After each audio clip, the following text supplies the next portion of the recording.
Donc, je suis Vincent Brère. Effectivement, je préside le bureau d'études Pouget Consultant, qui est 90 collaborateurs basés sur Paris, Nantes et Rennes pour les sujets énergie, carbone, environnement. Et donc, on se partage la parole aujourd'hui avec Ewen. Bonjour, donc Ewen Rabalan, je suis responsable de l'agence de Nantes du bureau d'études Etamine. On est également 90 collaborateurs sur 6 agences sur le territoire. Et donc à Nantes, on est 10. On travaille sur les sujets de la qualité environnementale du bâtiment, des projets d'aménagement et aussi des enjeux de biodiversité. On a choisi de se partager cette tribune aujourd'hui parce que sur ces premières conceptions de bureaux sur Nantes, eh bien, on a associé nos compétences. Donc moi, je vais vous parler principalement de la partie énergie, confort d'été, et Ewen terminera avec le carbone. C'est très complémentaire, très imbriqué, et pour autant, on voit qu'on arrive à se partager parce qu'on est au début de l'histoire, donc il faut aller chercher des compétences croisées et qu'on puisse travailler en parallèle. C'est un des sujets aussi dans la façon de faire ces nouveaux bureaux. Donc première partie, les premiers indicateurs de la RE 2020, je vous le fais rapidement, mais donc BBio, consommation non renouvelable ou CEP global et le confort d'été.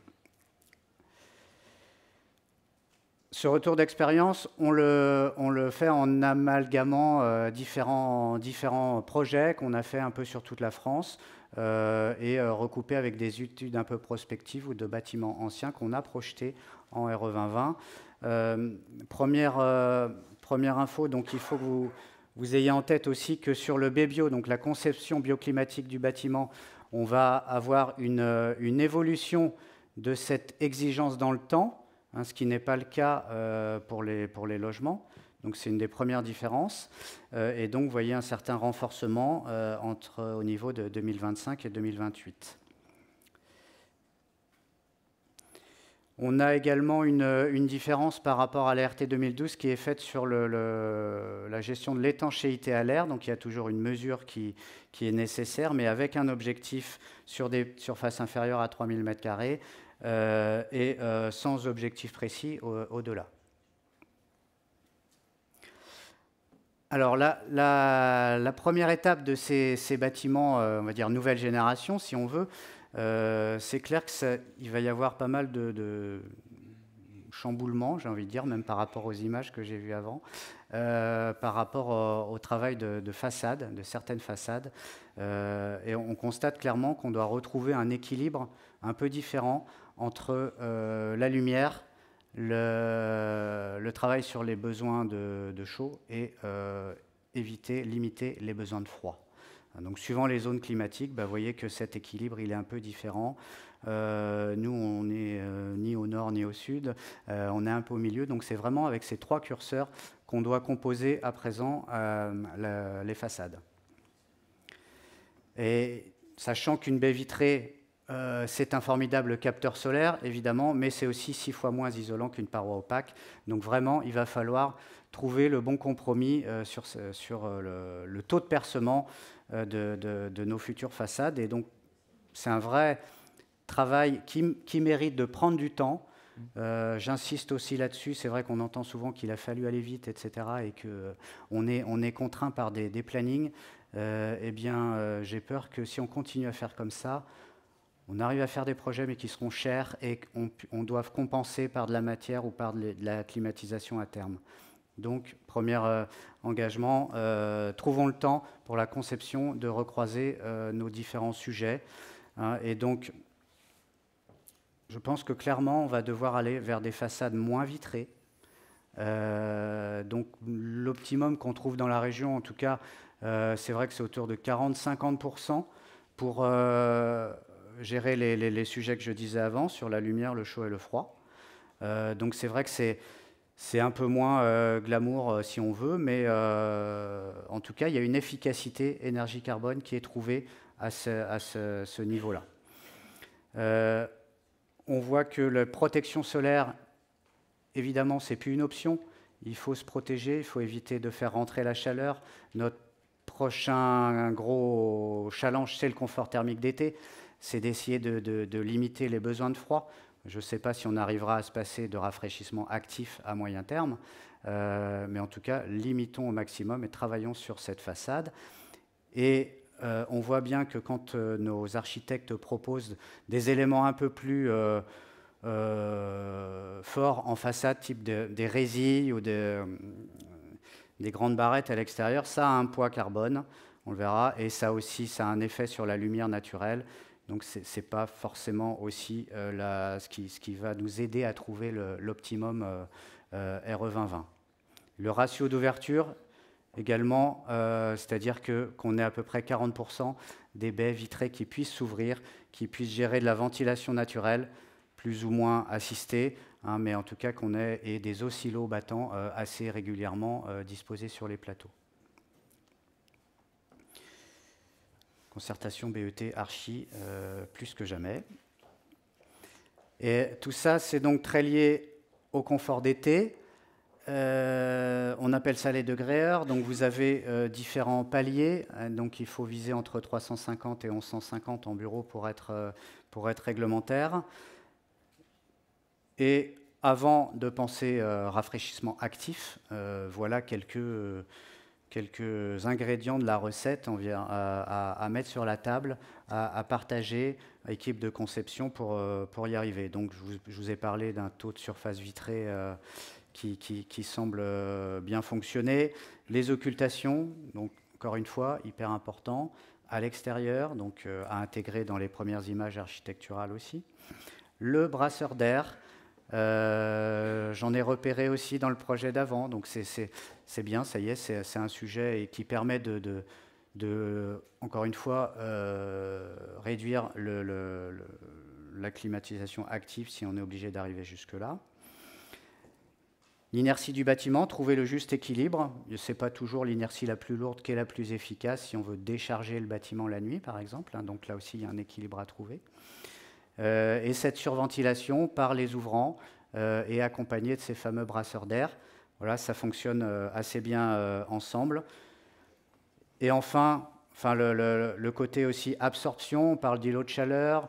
Eh bien, le bâtiment lui-même, il doit contribuer à ne pas renforcer cet îlot de chaleur, et donc sa couleur, ces types de revêtements impactent déjà assez fortement sur ce résultat. Et le géocooling, pareil, ça commence à rentrer dans les idées. On va percer verticalement pour faire circuler de l'eau fraîche de façon en cycle naturel, sans pompe à chaleur, et dans un émetteur qui est adapté à l'intérieur du bâtiment. En termes de consommation, une fois qu'on a travaillé sur un bon bébio, on a réduit les besoins, on a optimisé les consos de froid, on a accès à un certain nombre de solutions, un peu comme avant, hein, donc le tout électrique, c'est toujours très compliqué, le tout gaz aussi, c'est pas forcément dans le sens de l'histoire. L'indicateur entre CEP et CEPNR, on compte plus ou moins les énergies renouvelables d'un côté ou de l'autre. Hein, donc ça nous donne deux façons de voir, et on transpose tout ça en IC énergie, hein, les kilowattheures transposés en kilogrammes de CO2, et avec un recours donc clairement aux énergies renouvelables qui doivent être intégrées dans le mode de chauffage. Et encore une fois, le froid, tabou ou pas tabou, enfin, moi je pense que sans être trop pessimiste, mais un peu réaliste, une fois qu'on a bien travaillé sur notre réduction des besoins, on doit être au moins froid ready, c'est le truc à la mode, PV ready, froid ready. On se prépare potentiellement pour intégrer du froid à moyen terme. Clairement, quand on fait les simulations dynamiques, on voit qu'au bout d'un moment, peut-être qu'on saura pu apporter suffisamment de confort aux collaborateurs. Donc, et aux confrères, donc je vous engage aussi à faire les simulations dynamiques avec un climat au moins 2040. Et le photovoltaïque en autoconsommation, eh bien, ça aide à faire tourner les équipements techniques, la bureautique, et on peut arriver à effacer jusqu'à 30 à 40% des besoins électriques d'un bâtiment. Donc c'est toujours pertinent au vu de la hausse des prix de l'énergie Il vous reste un peu moins de 10 minutes. Top, parfait, je passe la main. Voilà. C'est très maîtrisé. Je reviens juste sur ce que tu as dit tout à l'heure, c'est qu'effectivement, en fait, cette nouvelle réglementation, c'était évident avant qu'il fallait qu'on collabore toutes les compétences d'un projet de bâtiment ensemble. C'est devenu obligatoire, en fait, dans le sens où il faut vraiment qu'on ait un maximum d'aller-retour dès le début du projet, sur les enjeux de façade principalement, comme tu l'as évoqué, mais aussi sur les réflexions de mode constructif que je vais pouvoir aborder maintenant. D'où le fait qu'on soit très à l'aise de travailler ensemble. Donc sur les indicateurs carbone, en fait, il y en a deux. Le premier, le IC énergie, qui va évaluer les émissions carbone dues à l'intégralité des énergies qui vont être consommées pendant le bâtiment sur une durée de 50 ans. Donc, qui s'appuie sur les 5 postes réglementaires que vous connaissiez déjà en RT 2012. Mais du coup, là, je l'ai redit, donc chauffage, refroidissement, le CS, l'éclairage et les auxiliaires. Et il y a un second indicateur qui est lié, lui, au fait de construire, donc le IC construction. Et sur cette même durée, 50 ans, qui va prendre en compte les émissions dues aux produits et aux systèmes de construction, et aussi à la phase chantier et fin de vie. Donc ces deux éléments, c'est des droits à émettre jusqu'à un certain seuil. Donc on prend le temps de s'arrêter sur ces seuils, parce qu'ils sont complexes, et c'est quand même une machine qu'il faut quand même un peu cerner, parce que ça guide le travail qu'on va mener sur les projets de bureau. Donc le seuil IC Construction Max, déjà il n'est pas figé, il est évolutif. Et son premier indicateur, son premier coefficient qui évolue, c'est le IC Construction Max moyen. Donc il évolue dans le temps. On en a parlé tout à l'heure avec ces millésimes. Donc le premier palier à 2022, ensuite 2025, 2028, 2031. C'est pas hyper flagrant sur le graphique, mais la première marche, c'est une grande marche. Elle est beaucoup plus grande que les suivantes, entre 2022 et 2025. Voilà, c'est important de se le dire. Ensuite, ce seuil maximum, il évolue par rapport à d'autres éléments qui sont liés à notre projet. C'est tous les coefficients que vous voyez derrière. Et je m'arrête juste sur deux coefficients, histoire d'illustrer un petit peu le propos. C'est en fonction de la taille du projet, on va avoir plus ou moins le droit d'émettre du carbone dans l'acte de construire. Donc à partir de 2500 m² construits en bureau, on est plus exigeant qu'un bâtiment plus petit. Donc ça veut dire que plus on construit des mètres carrés, plus il y a des attentes derrière, plus il faut trouver des économies d'échelle et des bonnes réflexions sur le projet qu'on mène. Et un autre coefficient qui a son importance, on en a aussi parlé aujourd'hui à plusieurs reprises, c'est quelles sont les données environnementales dont on dispose pour mener nos études carbone. Donc la réglementation RE 2020 prend en compte cette disponibilité ou non des données carbone, avec sur le seuil 2022 en fait une tolérance qui est que on manque encore de données sur les produits de construction structurels, second œuvre, façade, etc., mais aussi et surtout sur les systèmes, ce qui fait que sur ce seuil 2022, on nous autorise encore à émettre un peu plus de CO2, notamment parce qu'on est amené à utiliser des données par défaut qui sont fournies par le ministère quand il n'existe pas de données fournies par les fabricants, et que ces données par défaut sont souvent un peu bordées par des coefficients de protection assez élevés, du coup qui surestiment, entre guillemets, les émissions carbone de nos matériaux de construction. En 2025, on n'aura pas ce droit à émettre en plus. C'est-à-dire que producteurs de matériaux et de systèmes techniques, il y a un fort enjeu à fournir vos données environnementales pour pouvoir atteindre le seuil 2025. Et le seuil d'après, 2028, c'est encore pire. C'est-à-dire que plus on va utiliser de données par défaut, plus ça va être pénalisé. Donc voilà, il faut s'y mettre. Sur l'énergie, c'est un peu plus facile. Le seuil est presque fixe. Donc on a quand même cette histoire de millésime. Mais que sur l'année 2022, sur le seuil 2022, et que pour les bâtiments qui sont raccordés au réseau de chaleur urbain. En gros, il y a une tolérance, on dit allez-y, raccordez vos bâtiments au réseau de chaleur, et demain, ces réseaux de chaleur, ils vont passer avec des énergies qui seront plus vertueuses. Et ça sera facile du coup de changer cette production centralisée pour avoir un impact sur de nombreux bâtiments de bureaux ou de logements. Mais après, vous voyez, plus d'histoire de millésime, le seuil est le même pour tout le monde.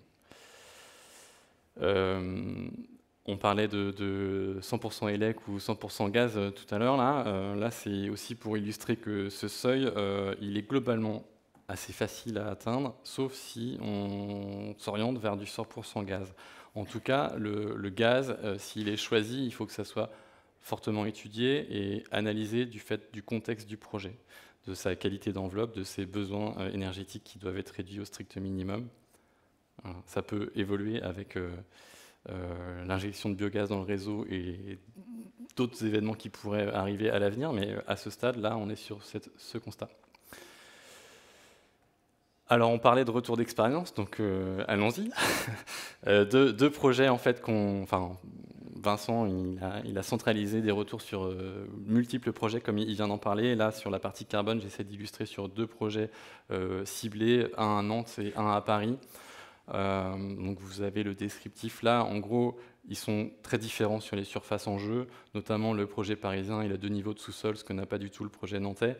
Après, sur les choix structurels et de façade, et même le taux de surface vitrée, en fait, on rejoint un principe global pour les deux qui va être un mixte bois-béton dans la structure ou la façade, un mélange des deux. Et ensuite, on peut noter aussi l'usage de réemploi sur le projet parisien pour 50% des faux planchers. Donc, ils sont dans leur principe assez semblables, sauf sur les surfaces engagées et les sous-sols engagés. Donc, l'indicateur IC Construction, je vais avancer là. Donc voilà, ce que j'ai dit, ils sont semblables sur la conception et du coup ils sont aussi semblables sur les émissions émises en termes de IC Construction. Ils respectent tous les deux le seuil 2022 avec une certaine marge qui est plutôt confortable et ce qui est satisfaisant. Par contre, si on se projette sur le seuil 2025, on voit que là, on est quand même loin du compte en bureau, alors qu'on est sur une base de conception mixte bois-béton, globalement assez vertueuse. Il y a même du réemploi sur l'un des deux, sur les faux planchers. Donc là, pourquoi c'est aussi dur ? Je reviens sur 2 choses que je vous ai dites tout à l'heure. La première marche millésimée, elle est beaucoup plus grande que les autres. Et ensuite, on n'a plus le droit à émettre plus parce qu'on a des fiches par défaut. Là, en 2025, il faut qu'on ait des données fabricants sur tous nos lots pour y arriver. Donc je vais continuer à remettre une couche. Là, c'est le détail lot par lot pour les 2 bâtiments. On a 45% des émissions qui sont dues au système technique.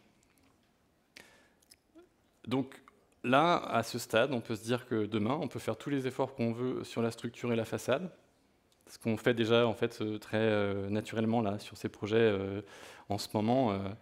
Il va falloir qu'on avance grandement sur les lots techniques qui aujourd'hui, là, pour CVC, CFO, CFA, c'est des données forfaitaires. Donc il va falloir rentrer dans des métriques détaillés et avec des données détaillées des fabricants pour pouvoir rabaisser sérieusement ces lots techniques et atteindre du coup les seuils suivants. Pour le second œuvre, on voit que ça a une part aussi non négligeable.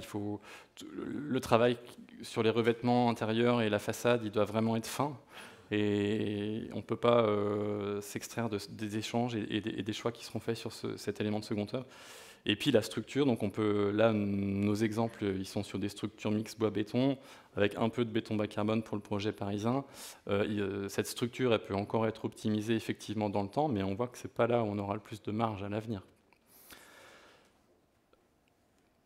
Et alors, des grandes conclusions. Les matériaux biosourcés, ils sont indispensables car ils sont bien valorisés dans les calculs, même si, petite bémol technique, il y a la norme A2 qui va modifier un peu ces conclusions, même si dans les grandes lignes ça reste la même chose, mais il y a la norme A2 qui va bouger un peu le gain qu'on peut avoir avec les matériaux biosourcés dans le carbone. Mais ils sont indispensables, il faut vraiment compter sur eux et les intégrer dans l'acte de construire demain. On a un grand besoin d'une richesse de données environnementales beaucoup plus conséquente, et notamment sur les lots techniques, que sans ça, on ne peut pas avancer correctement. Et voilà, le seuil 2022 est déjà dimensionnant en soi sur le fait de construire du bureau. Vous l'avez vu, c'est pas les projets de bureau d'il y a 3-4 ans. C'est déjà une avancée dans les choix des modes constructifs qui sont faits. C'est pas assez. Si on veut aller vers 2025, la marche est importante et les suivantes également. Alors, on voulait aussi conclure sur la RE 2020, c'est une règle, c'est de la convention, et par contre, il faut faire avec la règle, mais sans perdre son bon sens. Donc, et c'est là notre rôle de conseil qui est très important, c'est d'accompagner l'architecte, le maître d'ouvrage sur le respect de la réglementation, mais pour faire du bureau confortable ou du logement confortable sans perdre son bon sens. Donc, je voudrais zoomer sur deux éléments. C'est déjà... Ayez en tête aussi que la RE 2020, c'est une responsabilité déléguée. Si je choisis d'avoir une moquette de réemploi, une moquette, c'est, on va dire, 25 ans de durée de vie, le calcul prend en compte qu'au bout de 25 ans, vous allez remettre une moquette de réemploi. Donc en fait, on a un travail à faire aussi sur la RE 2020. Il faut que ça soit bien intégré par les occupants, par ceux qui vont vivre et entretenir et exploiter le bâtiment dans sa durée. Un autre exemple criant en bureau, c'est que souvent on livre avec une moquette et le premier preneur, il vient et dit « moi je veux du vert parce que mon logo il est vert » et tout de suite il arrache la moquette neuve et il met la sienne. Donc ça, c'est aussi des enjeux qui ne sont pas dans la RE 2020 et c'est là il faut qu'il y ait du bon sens et de la communication entre les différents intervenants. Et la pérennité et réversibilité, on parle de durée de vie de bâtiment, on espère que le bâtiment sera en lieu et place pendant 100 ans ou peut-être 200. Donc ça pose la question de la réversibilité éventuelle et de la question d'usage. Un bâtiment réversible, c'est souvent un bâtiment qui va contenir plus de matériaux que si on pense que bureau. Et ça, la RE 2020 ne l'intègre pas, ça va pénaliser en fait le calcul. Donc d'où aussi l'importance d'avoir les données les plus fiables possibles pour, en fait, si on est fin sur les émissions de système, sur tous les lots constructifs, on pourra se permettre de choisir, d'intégrer un peu plus de matériaux pour la réversibilité à terme.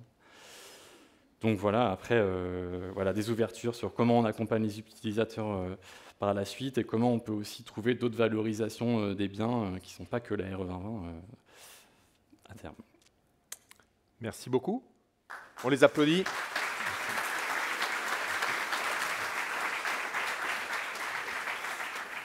On a eu une journée